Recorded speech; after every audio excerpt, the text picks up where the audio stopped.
Hello, selamat datang ke Cik Kuran Siapa Degil. Saya Rotan. Hari ni barang panas sudah sampai. Asus Scar 15 tahun 2022 yang di-equip dengan Intel i9 12900H, 14 core 20 thread yang menggunakan latest technology which is 10 nanometer super fin, yang memang Cik Kuran dah lama gila nak review. Dan sepanjang 2 minggu Cik Kuran dah test, memang i9 ini memang laju gila babeng, mengalahkan AMD Ryzen 5000 series at least. So untuk Scar 15 dia ada banyak gila variant yang korang boleh pilih, tapi dia punya top of the line which is Intel Core i9 12900H dan juga RTX 3080 Ti 16GB GDDR6. Kemudian dia ada 15.6 inci WQHD dan juga 17.3 WQHD juga, tapi dua-dua panel ada 240Hz. Tapi model yang saya review adalah yang berharga RM10,699 which is menggunakan RTX 3070 Ti 8GB GDDR6. Dan untuk model yang saya pegang ni adalah variant Nvidia GeForce RTX 3070 Ti yang juga baru dilancarkan dengan max TDP 150W, in which wattage yang paling tinggi yang korang boleh dapat dalam laptop. Dan for sure daripada segi ketebalan dia semua, ianya adalah dimarketkan untuk you guys yang memang betul-betul serius dalam gaming, serius dalam video editing, at the same time buat kerja-kerja 3D, buat kerja-kerja VFX. So model ini memang sangat-sangat sesuai kepada you guys. Dekat depan ni ada LED kalau korang tengok, dan dia punya in terms of ketebalan tebal ini sahaja. So masih lagi orang kata apa, nak angkat tu senang sikit lah. Dan juga kebanyakan port dekat belakang, so korang boleh tengok siap ada lampu LED kat belakang ni. Dan RAM dia 32GB DDR5 4800MHz. Dia adalah 15.6 inci 240Hz Adaptive Sync punya monitor. Kemudian Wi-Fi yang terkini iaitu Wi-Fi 6E punya teknologi. Kemudian dia ada orang kata apa, air intake dengan air outtake dekat bahagian kiri, kanan, dan juga dekat bahagian belakang pun ada juga. So memang ada dari segi fan dan juga noise memang sangat terkawal. Kemudian ini adalah sejumlah port yang korang boleh dapati dekat bahagian belakang dan juga kiri. Dia ada HDMI 2.1 dan juga Thunderbolt 4 support, plus display port, dan macam-macam lagi. Cumanya kekurangan dia tidak ada built-in SD card. Untuk profile, saya nak tengok turbo, silent dan juga performance ni macam mana in terms of FPS. Saya dapati sweet spot yang korang kena ambil adalah in terms of performance, which is performance dia tak jauh lari daripada turbo. Dan korang boleh dengar lah dari segi fan noise dia macam mana antara 3 mode.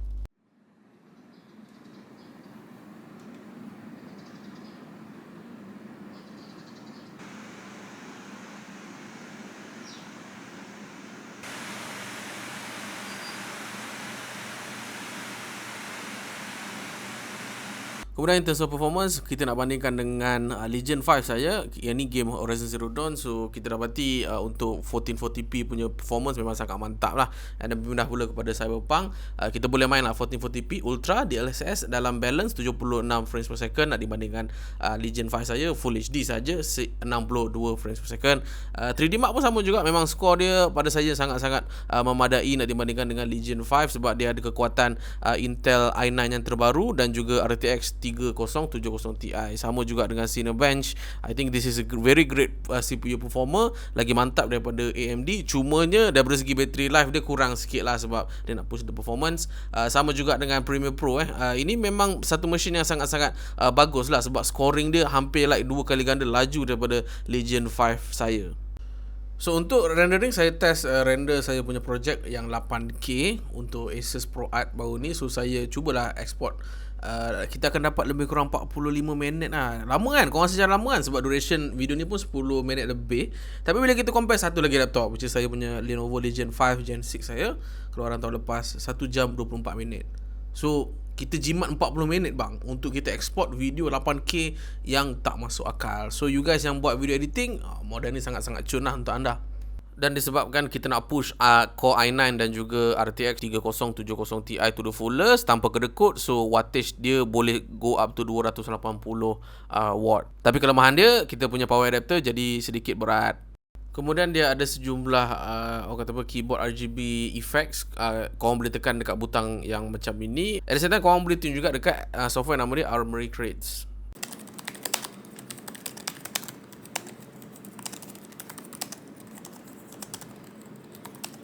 Kemudian kita ada juga Keystone. So kalau macam kita slot in dan kita dah set up kita punya profile dalam Armoury Crate, so nanti dia akan play sikit sound dan juga keyboard dia akan wujudkan satu efek yang sangat menarik lah. So dalam tu kita boleh letak kita punya profile dan dia sekali dengan file encryption yang korang boleh tune sendirilah.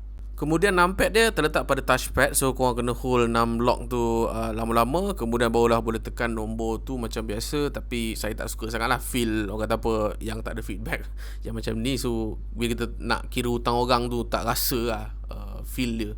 Kemudian dekat belakang ada orang kata apa, cover plate korang boleh cabut, dan out of the box korang boleh pilih antara 3 cover plate yang korang boleh selitkan macam ni je lah. Sebab simple gila installation dia dan nampaklah funky sikit korang punya laptop.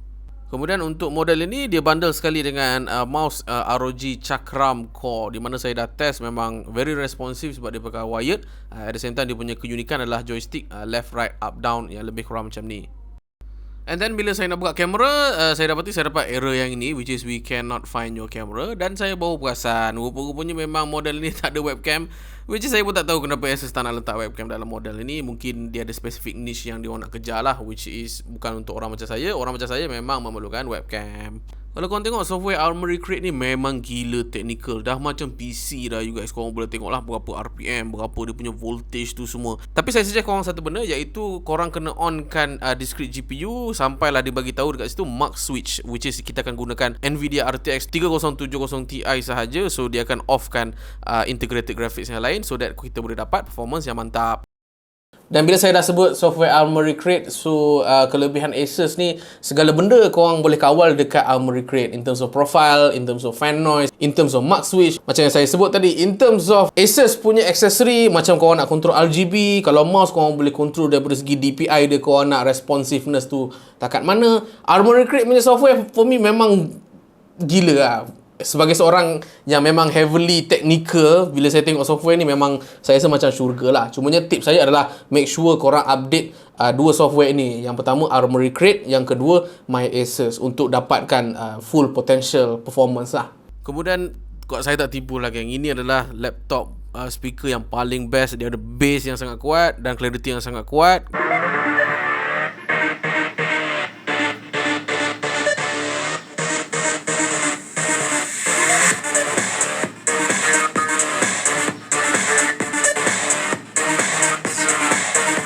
But so far, jujur cakap, gaming experience memang terbaik lah dekat sini. Orang duk sebut Windows 11 banyak bug tu semua. Mungkin waktu mula-mula pelancaran tu agak banyak bug, tapi sejak daripada model Scar 15 yang saya review ni, so far so good. Sekarang ni saya tengah main Guardians of Galaxy. Just off kan ray tracing, dapatkan Nvidia DLSS, lebih kurang balance, dan korang boleh dapat 4K 60, no problem at all. Guardians of the Galaxy memang graphically intense walaupun dia pun ada banyak bug, tapi game tu syok lah. So yeah, saya saja nak recommend you guys that particular game. Ianya sangat sesuai dimain dekat dalam Scar 15 lah. Kepada you guys yang memang betul-betul serius dalam gaming, yang buat 3D editing, buat VFX, dan at the same time korang nak edit dekat mana-mana tempat kan, kedai mamak ke, nak edit ketika travel, this model is very good for you. Mungkin dia tak ada lah kot SD card reader, which is a bummer untuk saya. Dan juga webcam, saya nak buat live stream dengan bos saya ataupun klien saya macam mana, saya pun tak tahu. Tapi selebihnya memang awesome gila Asus ROG, alright. Dan saya lekatkan juga maklumat lanjut, korang boleh tengok about this particular model dekat dalam ruangan description. Itu sahaja daripada saya. Apalagi you guys tahu berkenaan dengan video editing, video shooting tu semua, korang boleh roger dalam ruangan komen di bawah supaya saya boleh buat video upon request you guys. Itu sahaja daripada saya. Saya Cik Guluan, saya Bergil, saya Otan.